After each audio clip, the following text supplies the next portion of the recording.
السلام عليكم ورحمة الله وبركاته. بسم الله الرحمن الرحيم.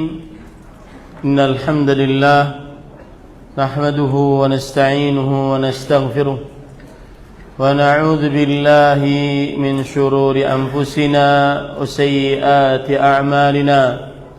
من يهده الله فلا مضل له ومن يضلل فلا هادي له. وأشهد أن لا إله إلا الله وحده لا شريك له وأشهد أن محمدا عبده ورسوله. يا أيها الذين آمنوا اتقوا الله حق تقاته ولا تموتن إلا وأنتم مسلمون. يا أيها الناس اتقوا ربكم الذي خلقكم من نفس واحدة وخلق منها زوجها وبث منهما رجالا كثيرا ونساء واتقوا الله الذي تساءلون به والأرحام إن الله كان عليكم رقيبا. يا أيها الذين آمنوا اتقوا الله وقولوا قولا سديدا يصلح لكم أعمالكم ويغفر لكم ذنوبكم ومن يطع الله ورسوله فقد فاز فوزا عظيما. أما بعد فإن أصدق الحديث كتاب الله وأحسن الهدي هدي محمد صلى الله عليه وعلى آله وسلم وشر الأمور محدثاتها وكل محدثة بدعة وكل بدعة ضلالة وكل ضلالة في النار. Alhamdulillah, kita bersyukur pada Allah Subhanahu wa taala pada hari ini Sabtu malam Ahad 21 Al-Muharram 1446 bertepatan dengan 27 Juli 2024. Kita dimudahkan oleh Allah Subhanahu wa taala untuk duduk bersama mengkaji ayat-ayat suci Al-Qur'an dan hadis-hadis Rasul sallallahu alaihi wasallam dalam sebuah kajian Islam ilmiah tematik membahas tema At-Tariqu ila Taubah, jalan untuk bertaubat. Salawat dan salam semoga selalu Allah berikan kepada Nabi kita Muhammad sallallahu alaihi wa ala alihi wasallam, pada keluarga beliau, para sahabat serta orang-orang yang mengikuti beliau sampai hari kiamat kelak. Dengan nama-nama Allah yang husna dan sifat-sifatnya yang ulia, kita berdoa, Allahumma inna nas'aluka ilman nafi'an wa rizqan tayyiban wa amalan mutaqabbala. Allahumma amin. Ahibati fillah, afanillah wa iyyakum. Materi ini saya ambilkan dari sebuah kitab yang berjudul At-Taubatu Wadhifatul Umur. Taubat adalah kewajiban seumur hidup, yang ditulis oleh Fadilat Syekh Muhammad bin Ibrahim Al-Hamad, salah seorang pengajar atau dosen di Universitas Imam Muhammad bin Saud Al-Islami di cabangnya di Qasim. Dan pada pertemuan kali ini kita akan membahas beberapa bahasan. Yang pertama yaitu pengertian taubat.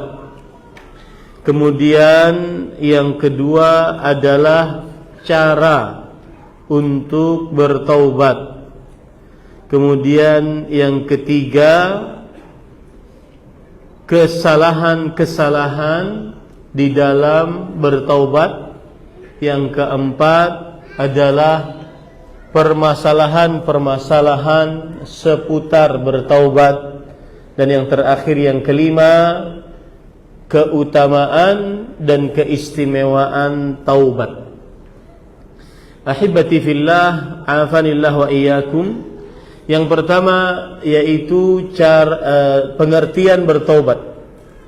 Taubat secara etimologi, secara bahasa diambil dari kata predikat at-taubatu. Taubat dalam bahasa Indonesia diambil dari kata Arab, yaitu sebuah kata predikat dalam bahasa Arab, yaitu at-taubatu, dan kata kerjanya adalah taba yatubu. Taba yatubu. Dan apabila di dalam bahasa Arab ada huruf dasar dari sebuah kata, ta, waw dan ba, tawaba, maka maknanya mengandung ar-ruju', kembali, al-audah, pulang kembali, al-inabah, menuju kembali, an-nadam, penyesalan. Itulah arti bahasa dari at-taubah, yang mana dari huruf dasarnya ta, waw dan ba. Ibnu Faris, salah seorang ulama bahasa yang mempunyai kamus besar bahasa Arab, Mu'jam Maqayisil Lughah, beliau mengatakan at-ta wal waw wal ba kalimatun wahidah tadullu ala ruju'. Apabila ada dalam kata Arab huruf dasarnya ta, waw dan ba, maka dia menunjukkan kepada pulang kembali. Dia menunjukkan kepada pulang kembali. Makanya para ikhwah yang dirahmati oleh Allah Subhanahu wa taala, Ibnu Mandzur, salah seorang ahli bahasa Arab yang mempunyai kamus besar bahasa Arab juga, Lisanul Arab, beliau mengatakan at-taubah adalah raja'a 'anil ma'siyah ila ta'ah. Pulang dari maksiat menuju ketaatan. Pulang dari maksiat menuju ketaatan. Ini adalah arti dari taubat. Para ikhwan yang dirahmati oleh Allah Subhanahu wa taala, dan kata taubat di dalam Al-Quran, apabila taubat itu datang dari Allah, maka berarti ada ala. Yatubullah ala man yasha. Allah memberi taubat kepada siapa yang dikehendakinya. Itu berarti Allah memberi petunjuk hamba tersebut agar kembali dari kemaksiatan kepada ketaatan.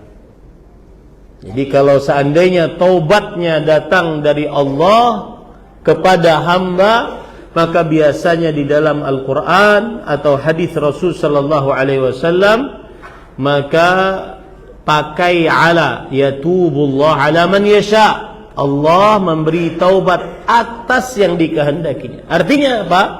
Allah memberi petunjuk kepada seseorang untuk pulang kembali dari maksiat kepada ketaatan.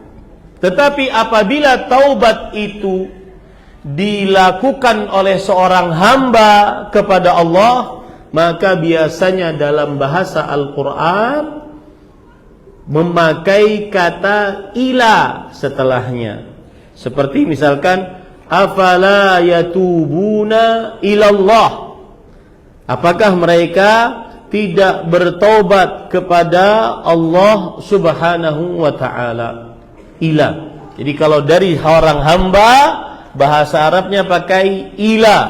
Tapi kalau dari Allah yang memberi petunjuk untuk bertaubat dan mengampuni dosa hamba orang yang bertaubat, maka biasanya memakai kata apa tadi? Ala.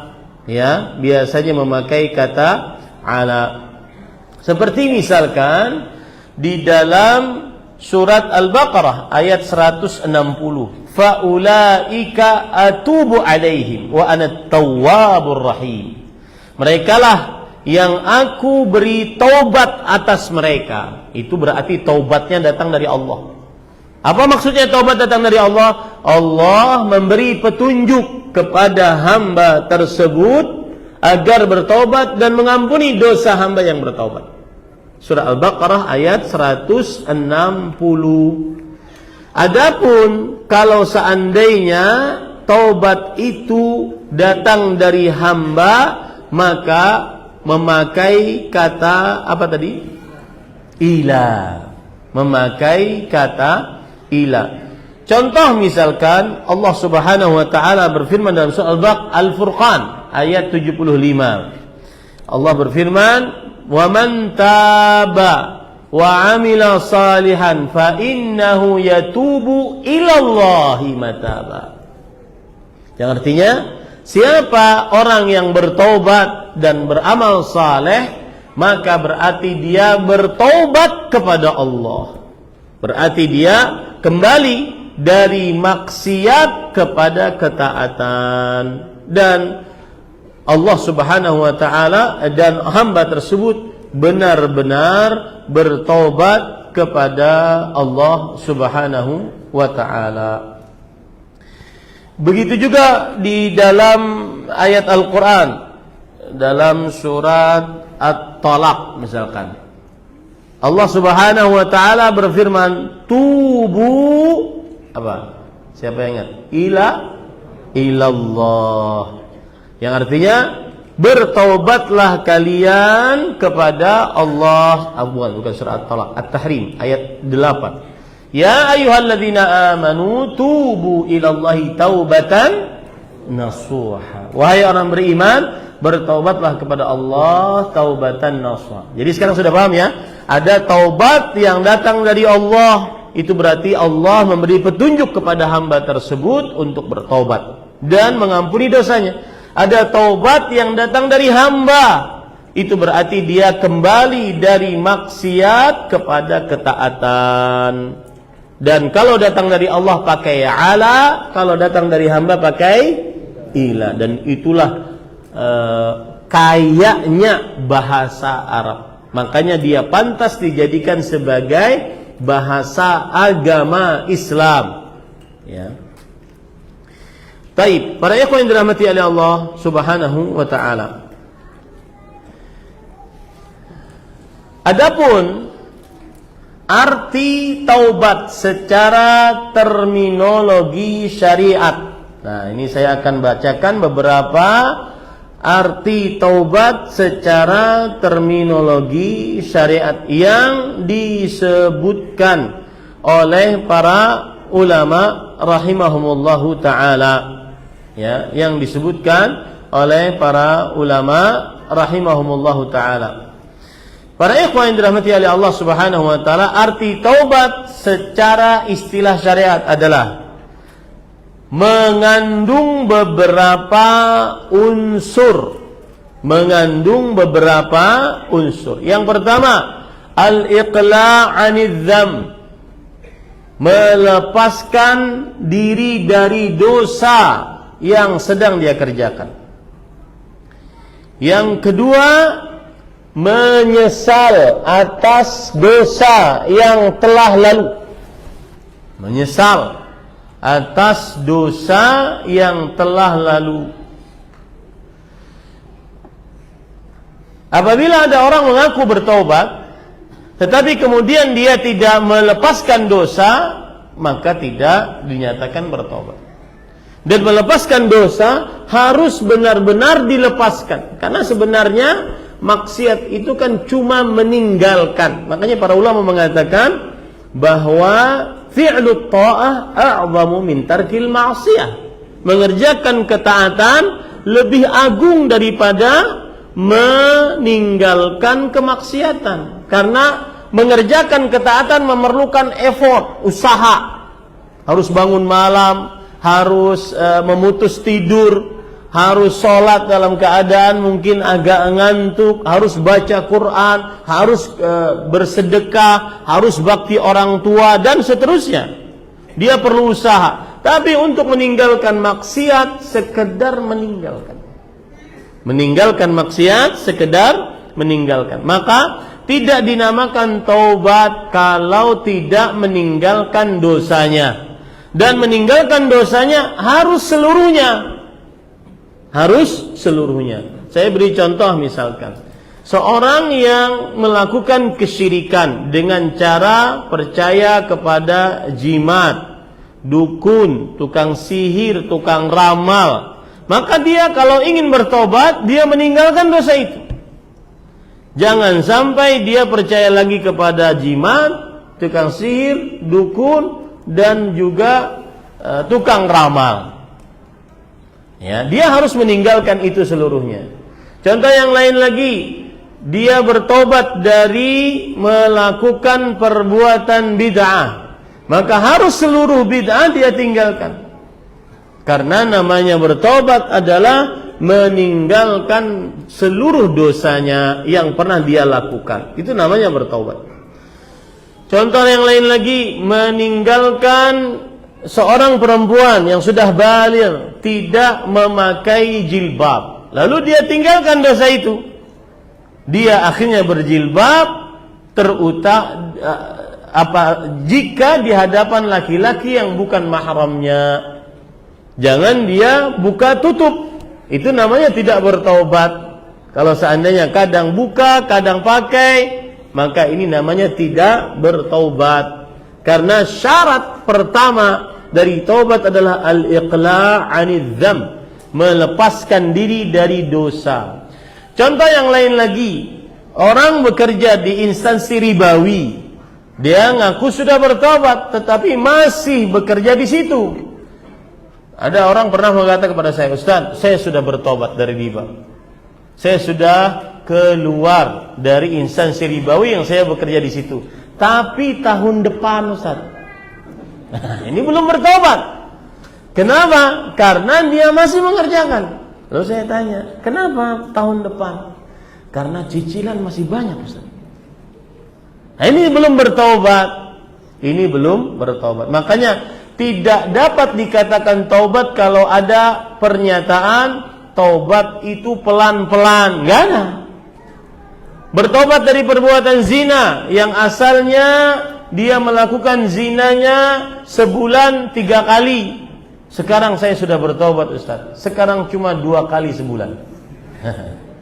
Ini tidak bisa. Saya bertobat dari minum khamar. Asalnya 1 botol 1 hari, sekarang cuma hari Ahad. Ini belum bertobat. Ya, baik. Yang kedua adalah menyesal atas apa yang telah dia lakukan dari dosa tersebut. Wajib menyesal. Karena para ikhwan yang dirahmati oleh Allah Subhanahu wa taala, penyesalan itu menunjukkan dia benar-benar bertaubat nasuha. Ya ayyuhalladzina amanu tubu ilallahi taubatan nasuha. Wahai orang beriman, bertaubatlah kepada Allah dengan sebenar-benar taubat. Kemudian para ikhwan yang dirahmati oleh Allah, nah di sini ada penjelasan menarik. Ada orang yang meninggalkan dosa tapi tidak dinyatakan taubat. Kenapa? Karena dia meninggalkan dosa pas tidak punya kesempatan. Aku kada minum lagi saja. Kenapa? Kada berduit. Nah, ini bukan bertobat. Ya, saya tidak main judi online lagi. Kenapa? Bangkrut sudah. Ini tidak bertobat, meskipun dia meninggalkan judulnya. Kenapa? Karena tidak dibarengi dengan menyesal atas perbuatan dosa tersebut. Orang meninggalkan dosa, menganggap bahwa dosa ini adalah buruk di sisi Allah, baru dinyatakan taubat. Orang meninggalkan dosa, menganggap bahwa dosa ini adalah berkonsekuensi untuk mendatangkan siksa Allah, maka dia takut akan siksa Allah, lalu dia tinggalkan, itu dinyatakan dia sedang bertaubat, menyesal dia atas perbuatannya. Kemudian yang ketiga adalah, para ikhwan yang dirahmati oleh Allah, meyakini, ini yang saya sebutkan tadi, buruknya dosa yang dia tinggalkan. Saya beri contoh, seorang pencopet, dia meninggalkan pencopetnya, tidak dinyatakan taubat. Kenapa? Karena pas hendak mencopet ketahuan, karena jadi berarti dia sedang tidak mengerjakan taubat. Kenapa? Karena dia meninggalkannya bukan karena menganggap itu pencurian adalah keburukan di sisi Allah Subhanahu wa taala. Harus ada perasaan bahwa ini adalah buruk, ya, harus ada perasaan tersebut. Kemudian yang keempat, al-azmu alla ya'ud, bertekad untuk tidak mengulang perbuatan dosa tersebut. Nah, di sini timbul nanti pertanyaan, apakah tetap dinyatakan sebagai seorang yang bertaubat kalau dia benar-benar bertaubat, meninggalkan dosanya, kemudian menyesal atas dosa tersebut, dia meninggalkannya karena takut akan siksa Allah, dia meninggalkannya karena meyakini dosa itu buruk, ya, tapi dia terperosok lagi di dalam dosa yang sama. Saya pernah, ada seorang pemuda habis kajian ngejar saya di rumah makan.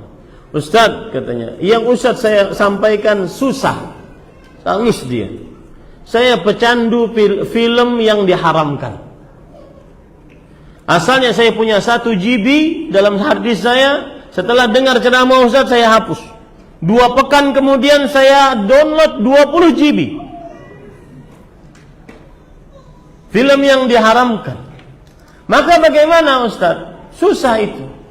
Karena syarat taubat adalah tidak kembali lagi untuk bermaksiat. Bukan tidak kembali, tetapi bertekad untuk tidak kembali. Kalau toh kembali, maka jika dia bertobat kembali akan diampuni oleh Allah. Dan ini salah satu permasalahan yang akan kita bahas nanti. Karena nanti tadi ada poinnya adalah bahwa permasalahan seputar taubat. Ya, kalau orang terperosok kembali dalam dosa yang sama, lalu dia bertobat lagi, apakah dinamakan dia bertobat? Iya. Kalau seandainya memang dia benar-benar bertaubat kepada Allah. Yang dimaksud oleh para ulama di sini al-azm, tekad. Tapi kan tekad ini kadang naik turun, kemudian bisikan syaitan kadang kuat, kadang lemah, kemudian hawa nafsu kadang kuat, kadang lemah, iman kadang kuat, kadang lemah. Dan subhanallah para ikhwan, ada hadis Rasul sallallahu alaihi wasallam, jaddidu imanakum biqauli la ilaha illallah. Kalau ada pemikiran kotor, ingin melihat yang haram, ingin mendengar yang haram saat sendirian, maka jangan ragu, ucapkan la ilaha illallah. Pasti selesai. Pasti dia tidak akan jadi mengerjakannya. Dan itu janji Allah. Jaddidu imanakum. Perbaharui iman kalian dengan ucapan la ilaha illallah. Ya, ingin bermaksiat, la ilaha illallah. Ada kekuatan tauhid melarang kita untuk melakukan maksiat tersebut walaupun sendirian. Ini para ikhwah. Jadi bukan berarti tidak bertobat kalau orang mengulang kembali dosanya. Ya, yang dimaksud oleh para ulama di sini dari terminologi syariat taubat adalah bertekad untuk tidak kembali. Bukan berarti tidak mengulang kembali. Karena kalau seandainya ada orang tidak melakukan kesalahan, maka itu dia adalah apa? Malaikat. Dan memang manusia mahalul khata wan nisyan. Manusia adalah tempat dosa dan kesalahan. Kullu bani adama khata. Setiap anak Adam adalah orang yang selalu melakukan kesalahan. Kemudian Rasul sallallahu alaihi wasallam juga bersabda dalam hadis riwayat Imam Muslim, "Illam tudhnibu la dhahaba Allahu bikum wala jaa biqaumin yudhnibun hatta yastaghfiru. Jika kalian tidak berdosa, maksudnya seperti malaikat enggak pernah dosa, maka Allah akan wafatkan kalian. Allah akan ganti dengan manusia-manusia lain yang berdosa sehingga dia bertaubat, beristighfar kepada Allah Subhanahu wa taala. Jadi dosa pasti terjadi. Dosa pasti terjadi. Makanya saya pernah ditanya, saya baru buka majlis di Banjarmasin, buka kitab Mukaffiratudz Dzunub wal Khataaya fi Dhawil Kitab was Sunnah. Penghapus dosa dan kesalahan berdasarkan Al-Qur'an dan Sunnah. Dan di pertemuan pertama sudah ada yang bertanya, Ustaz, setelah mendengar kajian Ustaz, saya ini malu duduk di sini. Saya pernah berzina, lalu zina saya viral di media sosial. Mungkin yang ada viral-viral di media sosial yang digerebek-gerebek itu mungkin ya, oleh suaminya atau oleh istrinya saat dia selingkuh gitu. Pokoknya dia gitu, berzina dan viral di media sosial. Video saya kemana-mana. Bagaimana Ustaz?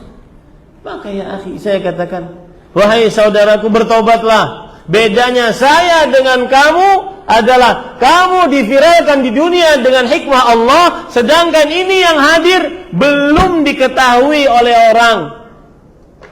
Itu saja, semuanya pelaku dosa. Tidak ada yang lepas dari pelaku dosa. Fala tuzakku anfusakum, huwa a'lamu bin taqwa. Jangan merasa suci. Allah yang lebih mengetahui siapa yang lebih bertakwa. Ya, yang viral-viral itu jangan dihinakan.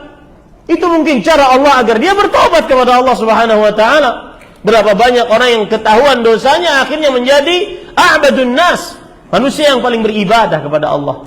Jangan dihinakan, jangan diremehkan, direndahkan. Tetapi lihatlah kepada diri kita yang belum dibongkar oleh Allah, tetapi semakin hari semakin nyata kecanduan maksiatnya. Bedanya antara dia yang bertanya dengan kita, dia dibongkar oleh Allah, disegerakan di dunia, dan itu cara Allah untuk mengajak dia untuk bertobat. Kita mungkin tidak dibongkar oleh Allah, dan itu mungkin istidraj. Itu mungkin adalah pengulur waktu dari Allah Subhanahu wa taala. Na'udzubillah, mudah-mudahan kita dijauhkan darinya, yaitu mati di atas su'ul khatimah, akhir hidup yang buruk. Nah ini para ikhwah. Jadi urusannya yang keempat adalah bertekad untuk tidak kembali. Bukan berarti tidak mengerjakan dosa kembali, tidak. Nah, yang kelima adalah, nah ini penting, meminta atau mengembalikan kezaliman yang pernah kita lakukan pada orang lain. Dan ini bermacam-macam caranya, dan ini salah satu masalah yang akan kita bahas. Ustaz, saya pernah ghibah orang, bahkan ghibah ustaz, bahkan wali santri ada yang ghibah pesantrennya. Itu gimana ceritanya ya? Heran saya. Ada kadang wali santri yang merupakan dia ingin bekerja sama dengan lembaga pendidikan, lalu dia ghibah temannya ini agar menjadikan anaknya jadi anak yang saleh. Ini bagaimana ceritanya? Aneh kan? Ini tidak benar. Dan saya pesan pada ikhwah, antum adab ya, ini adab yang ngaji saya di Masjid Al-Amin sekarang. Antum perhatikan baik-baik. Kalau ada ustaz bikin status, bikin ini, maka terima. Ucapkan jazakallahu khairan. Jangan seperti orang yang membantah. Saya nggak percaya nih status. Ya sudah, jangan diterima. Adapun menghina, merendahkan, maka saya seperti perkataan Syekh Abdul Razak bin Abdul Muhsin Al-Badr, saya tidak pernah melihat zaman seorang tokoh agama, ahli agama yang menasihati umat dan dia dihinakan seperti zaman sekarang. Banyak orang dinasihati oleh ustadznya, dia bantah dengan keterbatasan ilmunya. Ini adab, pegang baik-baik antum. Dimanapun antum dapati media sosial, terima itu. Mau belum sesuai dengan apa yang kita yakini, terima dulu. Jangan direndahkan status tersebut. Apalagi menyebutkan ayat Al-Quran, hadis Rasul Sallallahu Alaihi Wasallam. Ya, ini hati-hati di zaman sekarang. Jangan sampai kita sebagai penuntut ilmu, sebagai orang umum yang memerlukan seorang ilmu dari ahli ilmu, merendahkan orang yang berilmu. Hati-hati, tidak akan berkah hidupnya nanti. Baik. Nah, para ikhwan yang dirahmati oleh Allah, yang kelima adalah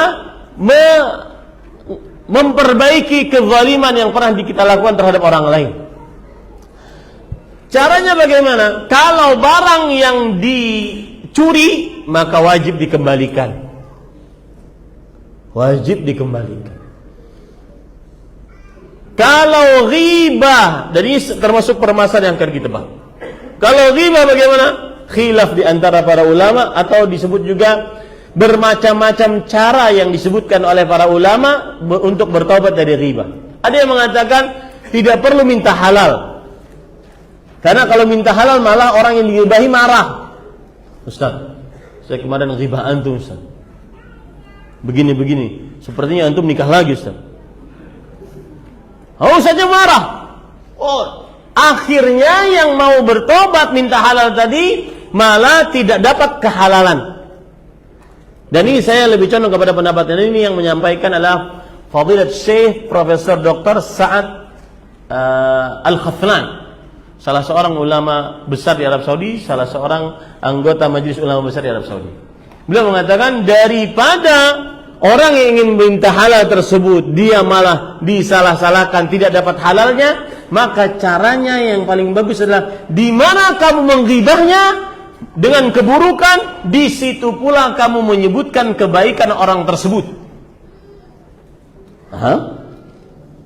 Pernah menghibah orang di media sosial, Ustaz misalkan, atau siapa yang kita ghibah, maka sebutkan kebaikannya pula di media sosial. Itu bentuk kita untuk bertobat kepada Allah Subhanahu wa taala dalam dosa yang berkaitan dengan orang lain. Yang berkaitan dengan orang lain. Termasuk kezaliman yang harus dikembalikan adalah hutang. Ya, dibayar hutang. Jangan pakai kata afwan akhi, enak aja. Bayar, afwan akhi enggak ada. Bayar hutang, bayar cilai, bayar cil. Ya, bayar. Jangan sampai tidak dibayar hutang. Karena itu hutang akan dimintai pertanggungjawaban oleh Allah Subhanahu wa taala. Yughfaru lisyahid kullu dzam illa ad-dain. Orang yang mati syahid akan diampuni seluruh dosanya kecuali hutang. Rasul sallallahu alaihi wasallam pernah berdiri di hadapan gunung Uhud. Kemudian beliau bersabda, "Ma yasurruni anna li dhahaban mithla Uhud." Aku tidak ingin mempunyai emas sebesar gunung Uhud. Gunung Uhud itu dari ujung kanan ke ujung kiri sekitar 7-8 kilo, tingginya 1 kilo sekian, ya, lebarnya sekian kilo gitu.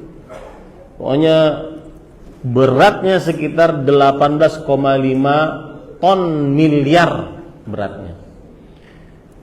Kata Rasulullah SAW, aku tidak ingin mempunyai emas sebesar gunung Uhud. Dan emas tersebut masih tersisa selama 3 hari di sisiku. Artinya apa? Beliau akan sedekahkan. 3 hari harus habis. Illa ursiduhu lidain, kecuali aku sisakan untuk bayar hutang. Jangan main-main dengan hutang. Ya, jangan main-main dengan hutang para ikhwah. Mungkin seseorang saleh, ahli masjid, ahli majlis ilmu, ahli ketaatan, ahli hafal Quran, gara-gara hutangnya tidak bayar dan tidak dilunasi dan tidak minta halal, akhirnya bermasalah di akhirat. Nah, maka harus mengembalikan kezaliman. Ya. Yang keenam, harus ikhlas, hanya mencari pahala dari Allah. Taubatnya dia kembali dari maksiat kepada ketaatan, hanya mencari pahala dari Allah Subhanahu wa taala. Karena taubat adalah salah satu macam dari macam-macam ibadah, dan setiap ibadah jika dikerjakan wajib dengan keikhlasan.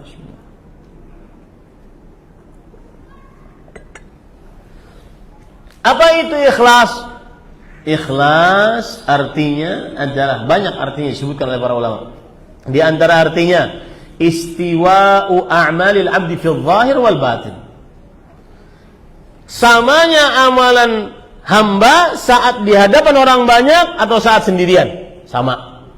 Itu ikhlas. Orang yang bertobat dari mendengar musik harus dia ikhlas di hadapan orang banyak atau di sendirian.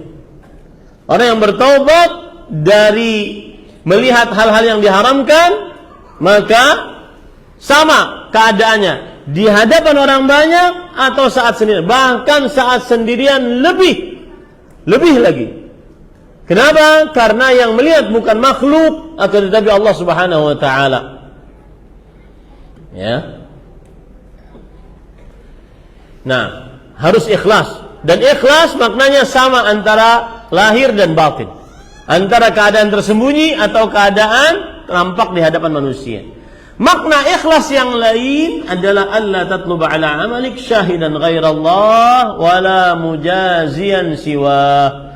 Tidak mencari seorang yang menuntut, tidak mencari seorang yang ingin melihat amalnya kecuali Allah, dan ingin memberikan ganjaran pahala atas taubatnya kecuali Allah. Tidak ingin dilihat kecuali oleh Allah, tidak ingin diberikan ganjaran pahala kecuali hanya oleh Allah Subhanahu wa taala. Itulah ikhlas. Ya. Yang ketujuh, harus dilakukan taubat sebelum mati.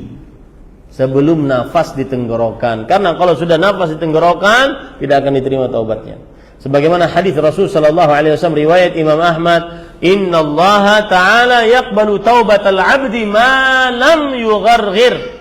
Sesungguhnya Allah Subhanahu wa taala menerima taubat seorang hamba selama tidak nafasnya digargarah. Gargarah ini. Nah, di sini. Karena kalau sudah di sini, selesai. Sebagaimana Firaun tidak diterima taubatnya. Padahal dia ketika dia sudah yakin tenggelam, falamma adrakahul gharaq qal, ketika dia sudah benar-benar yakin tenggelam, dia mengatakan amantu, aku telah beriman. Amantu bima amanat bihi Bani Israil, dengan apa yang diimani oleh Bani Israil, wa ana minal muslimin, dan aku termasuk orang-orang yang beragama Islam. Tapi tidak diterima oleh Allah. Allah berfirman membalas ucapan Firaun, al-an, sekarang mau beriman. Laqad asaita qablu wa kunta minal mufsidin, engkau dulu bermaksiat dan termasuk orang-orang yang merusak, melakukan kesyirikan. Tidak diterima taubatnya oleh Allah Subhanahu wa taala.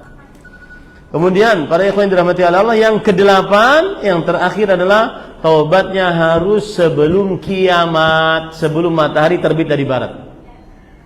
Rasul sallallahu alaihi wasallam bersabda dalam hadis yang diriwayatkan oleh Imam Muslim, "Man taba qabla an tatlu'a asy-syams min maghribiha taballahu alaihi."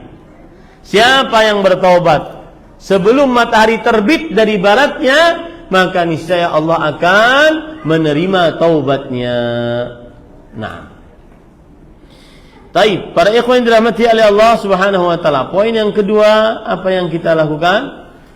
Yang pertama tadi sudah pengertian taubat secara bahasa dan secara terminologi syariat.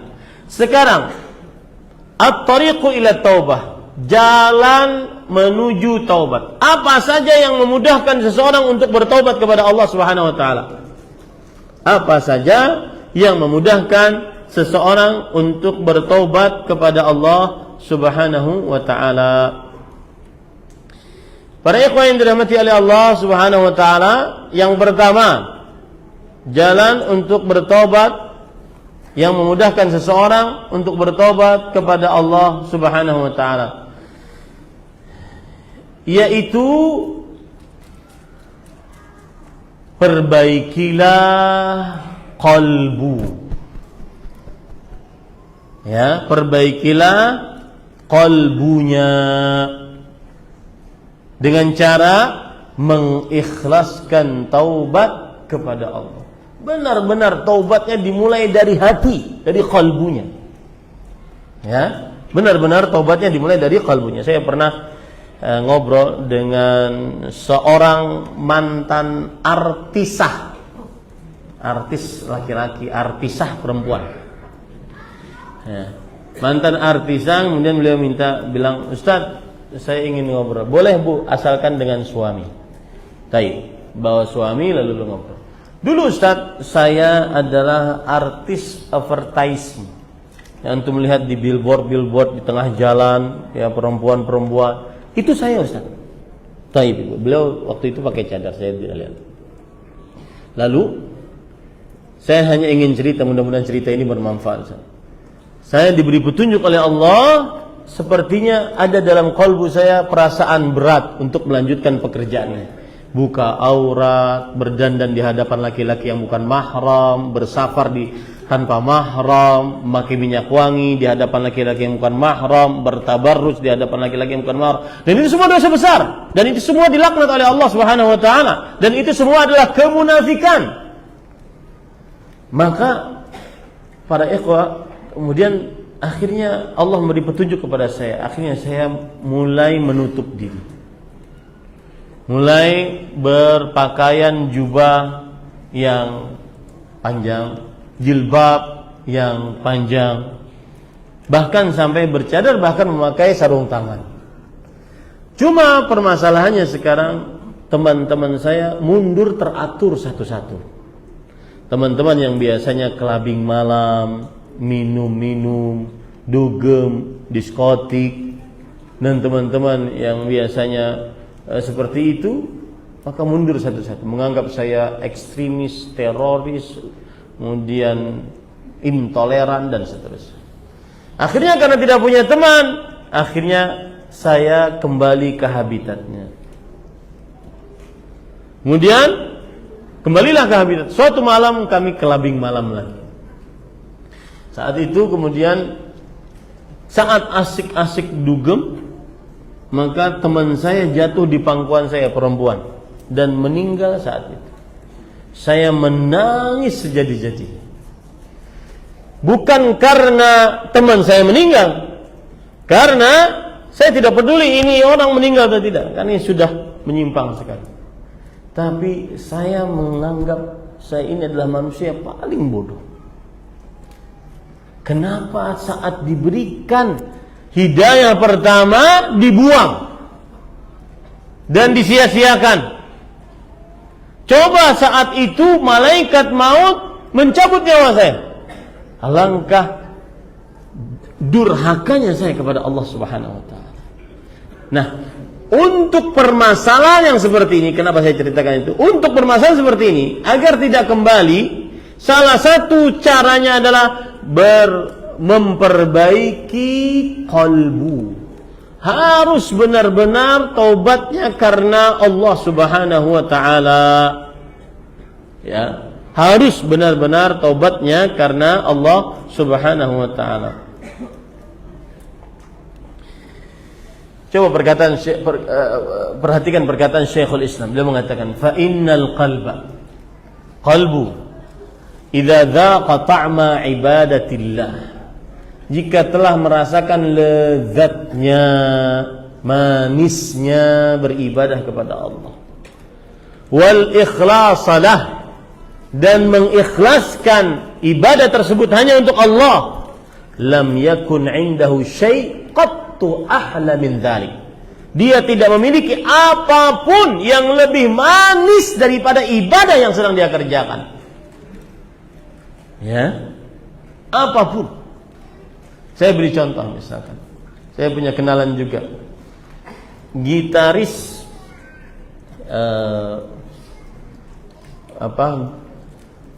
grup musik ya, namanya grup musik ya, grup musik terkenal di Indonesia, tidak bisa saya sebutkan namanya, grup musik terkenal pokoknya di Indonesia, sampai sekarang masih eksis meskipun ganti-ganti namanya, tapi orangnya itu aja.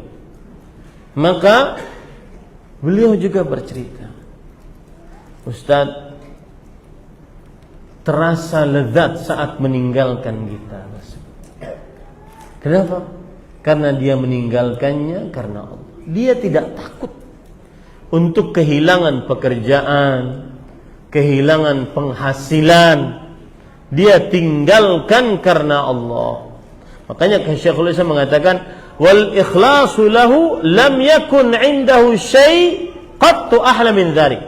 Orang yang ikhlas saat bertobat, maka tidak ada yang lebih manis dalam hidupnya sesuatu apapun kecuali taubatnya tadi. Wala aladza wala amta'a wala atib. Tidak ada yang lebih lezat, tidak ada yang lebih nikmat, tidak ada yang lebih baik dalam hidupnya kecuali saat dia bertaubat kepada Allah Subhanahu wa taala, meninggalkan maksiat yang dia kerjakan padahal dia sedang perlu-perlunya. Akhirnya apa? Kerja. Saya pernah juga mendapati seseorang saya sebut nama pekerjaannya. Yang penting kerjaannya biasa mendapatkan proyek-proyek buat jalan, buat ini. Nah, itu Bapak tahu lah ya. Itu banyak kan ketidakjujuran. Sesuatu yang sudah dikondisikan. Saya punya kenal yang dia sudah menjadi kontraktor besar. Kemudian karena dia tahu ini adalah hasil-hasil haram, maka dia jual semua. Sampai orang-orang bilang, gila kamu, kok dijual semua? Kamu makan apa nanti? Maka dia bilang, saya yakin Allah menolong. Subhanallah. Baru beberapa pekan dia tinggalkan, yang dulunya dia punya miliaran duit tidak bisa naik kakinya ke tanah suci, dia bisa umrah, dia bisa haji. Begitulah ketika taubat dengan ikhlas. Maka salah satu kiat agar orang benar-benar bisa bertobat, ikhlaskan taubatnya. Tidak ada tuntutan apa-apa dari taubatnya kecuali murnikannya hanya ingin dapat ridha Allah. Pada saat itu dia akan mendapatkan kelezatan, kelapangan dada. Yang dia dahulukan adalah rasa cinta dia kepada Allah dan Rasulnya dibandingkan kecintaannya kepada dirinya sendiri, hawa nafsunya. Makanya Rasulullah SAW bersabda, "Thalathun man kunna fihi wajada bihinna halawatal iman." 3 perkara. Siapa yang ada di dalam dirinya 3 perkara tersebut, dia akan mendapatkan manisnya iman, lapang dadanya, nyaman hidupnya. Meskipun terlihat oleh orang susah, sempit, tapi dia nyaman. Apa itu? An yakunallahu wa rasuluhu ahabba ilaihi mimma siwahuma. Allah dan Rasulnya lebih ia cintai dibandingkan apa yang selain keduanya. Saya tinggalkan ini karena Allah. Alangkah indahnya ketika dia mengatakan, saya tinggalkan ini karena Allah. Saya pernah juga mendapati orang taubat dari bekerja di instansi ribawi, perempuan. Dia cerita sama suaminya, Ustaz, dan biasanya orang yang mau bertaubat seperti ini ada saja godaannya. Dia sudah mau resign. Kata atasannya, saya kasih kamu apa yang kamu minta, tambah gaji saya tambah. Bisa. Ini kalau orang datang pasti menyuruh berhenti. Baik. Sampai mana tadi? Nah, jadi beliau cerita, pasti ada ujian. Gaji mau tambah, oke. Tidak ada lembur, oke. Kerja dari Senin sampai Kamis saja, Jumat, Sabtu, Ahad libur. Apa lagi? Dinaikin jabatan. Semuanya saya tolak, Ustaz. Terakhir yang paling sulit adalah 1 tahun saya kasih waktu untuk berpikir. Ya Allah. Begitu ujian. Tapi kalau seandainya dia ikhlas hanya karena Allah, tidak ada yang dia tuju kecuali ridha Allah, maka semuanya itu akan mudah dihadapi. Dan itu adalah kelezatan saat dia meninggalkan maksiat tersebut. Allah berfirman di dalam surat Yusuf, ini dalilnya. Yusuf ayat 24, cerita Nabi Yusuf, "Kadzalika linasrifa anhu su'a wal fahsya innahu min ibadina al-mukhlasin." Demikianlah kami jauhkan dari Nabi Yusuf alaihissalam keburukan dan perbuatan keji, yaitu perbuatan maksiat, di antaranya zina. sesungguhnya Nabi Yusuf hamba-hamba kami yang ikhlas. Jalan paling pertama agar bisa bertobat, ikhlaskan niat. Saya yakin betul penyanyi, pemusik yang tahu haramnya musik dengan kesepakatan 4 mazhab, nggak bisa dibantah sudah itu. Mau dikatakan ada surat musik, ya terserah ente deh. Ya, terserah ente. Kesepakatan para sahabat, para tabi'in, para tabi'ut tabi'in, imam yang 4 sepakat. Saya yakin betul mereka di dalam kalbunya ada sesuatu yang mengganjal. Mengganjal itu. Ya, tetapi susah meninggalkan, kenapa? Karena tidak mengikhlaskan taubatnya hanya karena Allah. Masih kepikiran nanti saya makan apa, nyari duit dari mana, dan seterusnya. Wallahu a'lam. Kita salat isya dulu. Sallallahu Nabi Muhammad walhamdulillahi rabbil alamin.